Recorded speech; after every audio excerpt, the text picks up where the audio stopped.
Shalom à tout le monde, à tous mes frères, sœurs et amis. Je vous partage la bonne semence du dimanche 14 mai 2023. Ceux qui se trouvent là s'approcheront et diront à Pierre, « Certainement toi aussi tu fais partie de ces gens-là. D'ailleurs, ta façon de parler te fait reconnaître. » Matthieu 26, 73.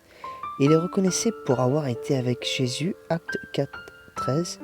Nos actes et nos paroles, lorsque les paroles citées en tête ont été adressées à l'apôtre Pierre, il s'était assis près du feu avec les gardes qui avaient arrêté Jésus.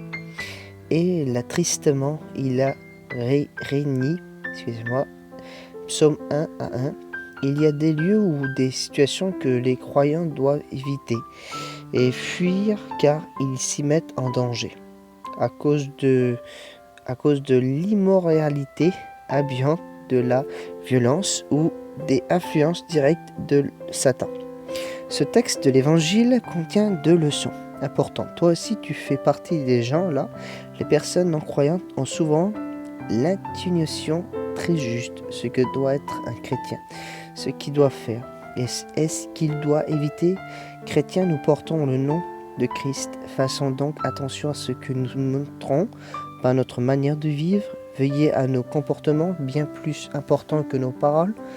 Ta façon de parler te fait reconnaître, même sans en avoir conscience. Un chrétien se fait reconnaître comme tel lorsque la pureté de sa conduite et de ses paroles est réelle.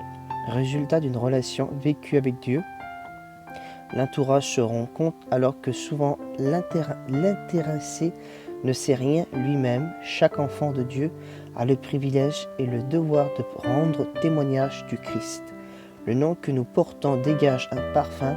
La présence de Dieu nous parle à travers nos faits et gestes et nos paroles du quotidien. Veuillez donc à demeurer avec Dieu. Soyez naturels, évitant tout verbiage et religion.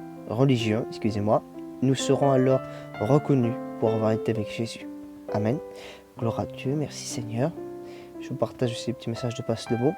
Venez à moi, vous tous qui êtes fatigués, de porter un lourd fardeau, et je vous donnerai le repos. Matthieu 11, 28. Ton meilleur remède vient de Dieu. Gloire à Dieu. Merci Seigneur Jésus pour ces beaux textes. Passez un bon dimanche, mes frères et sœurs et amis.